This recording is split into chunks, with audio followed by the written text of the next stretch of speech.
अस्सलाम वालेकुम स्टूडेंट्स, कैसे हैं आप लोग। बच्चों, आज हम बात करेंगे आपके सेकंड ऐसे यूजिंग द साइंटिफिक मेथड की रीडिंग और ट्रांसलेशन पे।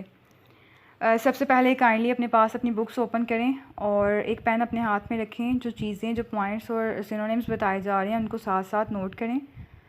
इन केस अगर किसी के पास बुक नहीं है तो इमेजेस मैंने सेंड किए हैं आप लोगों को, उसको ओपन कर लें अपने सामने, ठीक है। सबसे पहले रीडिंग करते हैं, फिर साथ साथ की ट्रांसलेशन देखते हैं। All of us have benefited greatly from the use of scientific method in solving problems. Daryl Bernard और लॉन एडवर्ड्स लिखते हैं कि all of us have benefited, हम सब ही मुस्तफ़िद हो चुके हैं या फ़ायदा उठा चुके हैं greatly, बहुत ज़्यादा, from the use of scientific method, साइंसी तरीक़ाकार को इस्तेमाल करके इन सॉल्विंग प्रॉब्लम्स, अपने मसाइल को हल करने में। वो कहते हैं कि आज हम साइंसी तरीक़ाकार को इस्तेमाल करके अपने मसाइल को हल करने में काफ़ी ज़्यादा मुस्तफ़िद हो चुके हैं। सच एज़, जैसा कि दोस्त डीलिंग विद, ये डील करते हैं या ये मसाइल कौन कौन से हैं। वो कहता है कि जैसा कि ये मसाइल हैं with the maintenance of health, अपनी सेहत की बहाली के, द प्रोडक्शन, पैदावार के, एंड और प्रिजर्वेशन ऑफ फूड, और ख़ुराक को ज़ख़ीरा करने के, ख़ुराक की पैदावार के और उसको महफूज करने के मसाइल, the construction of our houses of our homes, हमारे घरों की जो तमीर है उसके मसाइल, एंड और द इम्प्रूवमेंट, और बेहतर करने के, इन कम्युनिकेशन, बातचीत के, एंड और ट्रांसपोर्टेशन, और मवासलात के, और बातचीत और मवासलात को बेहतर करने के मसाइल। इन सब मसाइल के अंदर आज हम लोग काफ़ी हद तक बेहतर हो चुके हैं या फ़ायदा उठा चुके हैं। बच्चों, इन लाइन्स के अंदर वो आसान लफ्ज़ों में बात करता है कि आज सिर्फ साइंस की वजह से हम लोग अपने काफ़ी मसाइल हल कर चुके हैं, जिसमें सेहत के मसाइल हैं, सेहत को बहाल करने के, इसके साथ साथ जो खुराक की जो पैदावार है और उसको महफूज करने के जो तरीके या मसाइल हैं उनके साथ उनको बेहतर कर चुके हैं, और इसके साथ साथ जो अपने घरों की कंस्ट्रक्शन के मसाइल थे उनको बेहतर कर चुके हैं, और इसके साथ हम लोग बेहतर कर चुके हैं अपनी बातचीत के मसाइल को और मवासलात के मसाइल को, ठीक है, सिर्फ साइंस की वजह से, साइंसी तरीक़ाकार इस्तेमाल करके।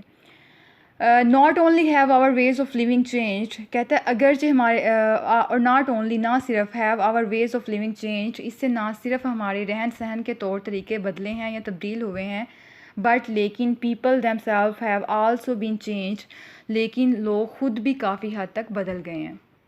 वो कहता है कि साइंसी तरीक़ाकार की निस्बत ना सिर्फ हमारे रहन सहन के तरीके बदले हैं बल्कि लोग ख़ुद भी काफ़ी हद तक बदल चुके हैं। Today we are better able to explain happening, आज कल हम लोग ज़्यादा बेहतर वजाहत कर सकते हैं हैपनिंग, जो इर्द गिर्द चीज़ें हो रही हैं उनकी, which use to be considered, जो कि तसव्वुर की जाती हैं, स्ट्रेंज, अजीब, एंड और मिस्टीरियस, पुरअसरार। वो कहता है कि आजकल जो हमारे आसपास अजीब और पुरअसरार चीज़ें हो रही हैं, आज हम उनकी साइंस की वजह से बेहतर वजाहत कर सकते हैं। दो अगरचे there is still need of for improvement, अगरचे हमें अभी भी बेहतरी की या इम्प्रूवमेंट की ज़रूरत है, we are now generally less fearful than our fathers and grandfathers were, लेकिन we are generally less fearful, लेकिन हम कम खौफज़दा हैं, दैन आवर फादर्स, अपने वालिद की, अपने बाप की निस्बत, एंड और ग्रैंड फादर, और अपने दादा की निस्बत। वो कहता है कि अगरचे अभी हमें मज़ीद साइंस के मैदान में तरक्की की, इम्प्रूवमेंट की ज़रूरत है, लेकिन उसकी निस्बत अगर उसमें हम फिर भी अगर हम देखें तो हम आज अपने बाप और दादा की निस्बत कम खौफज़दा हैं चीज़ों से जो दुनिया में वाक़या हो रही हैं, ठीक है। We are also more critical in our thinking than our ancestors, आज के जो बच्चे हैं वो अपने बाप-अजदाद की निस्बत ज़्यादा अपनी सोचों में क्रिटिकल हैं, ज़्यादा अपनी सोचों में तनकीदी हैं, ठीक है। तनकीदी क्या होता है? वो बंदा जो किसी चीज़ के अच्छे और बुरे दोनों पहलुओं का जायज़ा लेता है। क्रिटिकल अप्रिसिएशन कहते हैं ना, पोएम की क्रिटिकल अप्रिसिएशन लिखी है, उसका मतलब होता है कि पोएम की खूबियों और खामियों दोनों चीज़ों पे बात करें। तो वो कहता है कि आज के जो बच्चे हैं या आज हम लोग अपनी सोचों में ज़्यादा तनकीदी हैं अपने आबाओ-अजदाद की निस्बत। एंसेस्टर्स कहते हैं आबाओ-अजदाद को, ठीक है। अगर बच्चों यहाँ पे एक पैरा कंप्लीट हुआ है, अगर हम इस पूरे पैराग्राफ की बात करें तो उसने अभी तक दो बातें की हैं। एक तो उसने बताया कि साइंस ने ना सिर्फ हेल्थ के शोबे में बेहतर किया है हमें, बल्कि फ़ूड के शोबे में, इसके साथ साथ कंस्ट्रक्शन को बेहतर किया है, और बातचीत के जो तरीके या मवासलात के तरीके हैं उनमें भी साइंस बेहतरी लेके आई है, ठीक है। दूसरी हमने कल बात की थी कि बावजूदात हमारे एक ही बात पे कायम रहते हैं और वो अपनी बात से पीछे नहीं हटते, वो नई चीज़ को अडॉप्ट नहीं करते जल्दी, ठीक है। जैसे हम उन्हें सेल फ़ोन का बताएं तो वो इतना इस चीज़ को नहीं मानते। तो वो यहाँ पे ये कहता है कि वो पता नहीं उनके दिलों में जो खौफ थे, वहम बैठे हुए थे कि ऐसा हो नहीं तो ऐसा हो जाएगा, वो आज की जो जनरेशन है, आज के जो बच्चे हैं, उनमें ये वहम या खौफ कम है अपने बावजूदात की निस्बत, ठीक है। और आज के बच्चे ज़्यादा चीज़ों को क्रिटिकली देखते हैं, वो उसका अच्छा और बुरा पहलू दोनों पे फोकस कर रहे होते हैं, ठीक है। ये बातें की हैं उसने अभी तक।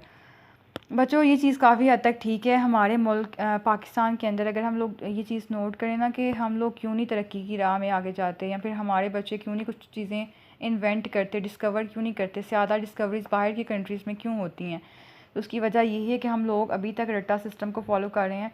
बच्चों को क्रिटिकली खुद कहा नहीं जाता पर्सनली कि वो लैब में जाएँ और कुछ ईजाद करें जाके, ना उनको सामान प्रोवाइड किया जाता है, ना उनको ये स्किल्स दी जाती हैं। जिस एज में बच्चे की ग्रूमिंग होनी होती है, जैसे अभी वो मैट्रिक से पहले जैसे वो 6-7 क्लास में है, इस एज में बच्चे का जहन काम करना शुरू करता है। अगर बच्चों को पर्सनली मौका दिया जाए कि वो लैब में जाएं और जाके ये चीज़ कुछ ना कुछ बना के दिखाएं साइंस के फील्ड में, तो हर बच्चे को अल्लाह ने जहन दिया हुआ है, वो कुछ ना कुछ उसमें कर सकता है, ठीक है, ईजाद कर सकता है। लेकिन यहाँ पे ऐसा कोई सिस्टम नहीं है। हम अगर अपना कंपैरिजन दूसरे कंट्रीज़ के साथ करें, चाइना को ले लें, चाइना कौन सा पहले इतना डेवलप्ड कंट्रीज़ की लिस्ट में आता था, इसने कुछ अर्से में तरक्की की है। इसकी बेसिक वजह ये है कि उनके बच्चों को छोटी एज में ही रट्टा नहीं लगवाया जाता बुक्स, वो ये नहीं, इस चीज़ पे नहीं बिलीव करते कि बच्चा बुक से याद करेगा तो वो फिर ही उसे डिग्री मिलेगी, फिर ही वो पास है, वरना वो फेल है। वो इस चीज़ पे बिलीव रखते हैं कि जो बच्चा वो लैब में जाके जितना ज़्यादा प्रैक्टिकली काम कर लेगा, कुछ सीख लेगा, वो ही उसके काम आएगा और वही उसकी अचीवमेंट है, ठीक है। तो जो तलीम का, एजुकेशन का तस्वर है ना हमारे मुल्क के अंदर और दूसरे मुल्कों में, वो बहुत डिफरेंट है। हमने अपने बच्चों को सिर्फ किताबी कीड़ा बनाया हुआ है। हम बच्चों को लैब्स तब प्रोवाइड करते हैं जब वो यूनिवर्सिटी लेवल में पहुंच जाते हैं, तब तो आधी उनकी एनर्जीज़ वैसे ही पीछे रह जाती हैं कहीं। ये जब बच्चे की ग्रोथ हो रही होती है तब उसे ये माहौल फ़राहम किया जाए, उसे खुद कहा जाए, बच्चे ये सोचो बेटा, ये सोचो ये कौवा कैसे उड़ रही है, कि चीज़ें कैसे हो रही हैं, जानवर कैसे मूव कर रहे हैं, ठीक है। तो वो खुद, फिर हम बच्चे को सोचने पे लगाते ही नहीं हैं। जब हम सोचने पे नहीं लगाते तो वो खुद कैसे कोई चीज़ इन्वेंट करेगा, ठीक है।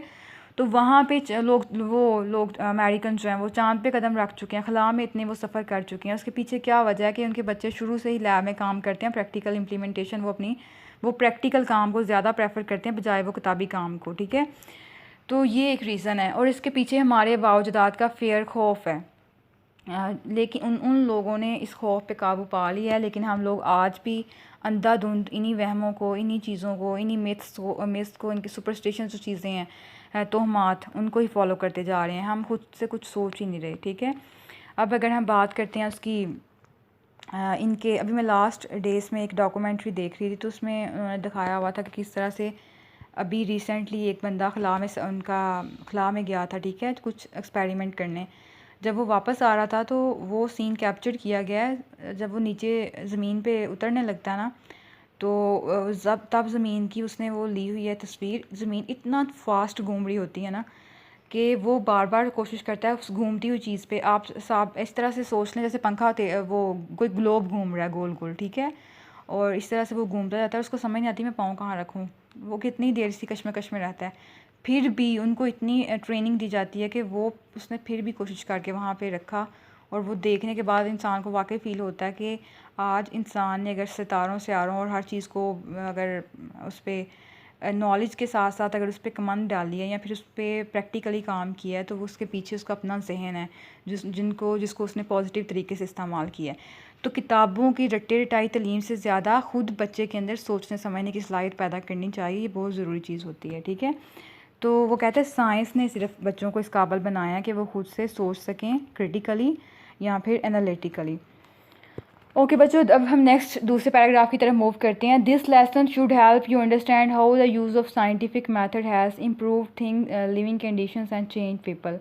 कहता है कि ये सबक आपकी मदद करेगा आपको ये समझने में how the use of scientific method has improved, कि किस तरह से साइंसी तरीक़ाकार ने बेहतर किया है लिविंग कंडीशन, ज़िंदा चीज़ों को, एंड और चेंज पीपल, और लोगों को तब्दील कर दिया है, ठीक है। कि साइंसी तरीक़ाकार ने किस तरह से लोगों की ज़िंदगियों को तब्दील किया है और उनको बेहतर किया है। ये ऐसे हमें ये चीज़ समझने में मदद करेगा। It should also help you understand how you can make better use of the scientific method in your everyday living. ये ऐसे आपकी ये भी हेल्प करेगा कि आप साइंसी तरीक़ाकार को किस तरह से समझ सकते हैं अपनी ज़िंदगी को बेहतर बनाने में, या फिर better use of scientific method in your everyday living. जिस ज़िंदगी में रह रहे हैं आप उसको मज़ीद बेहतर बनाने के लिए कैसे साइंटिफिक तरीके को इस्तेमाल कर सकते हैं। ये चीज़ या ये लेसन आपकी ये मदद भी करेगा।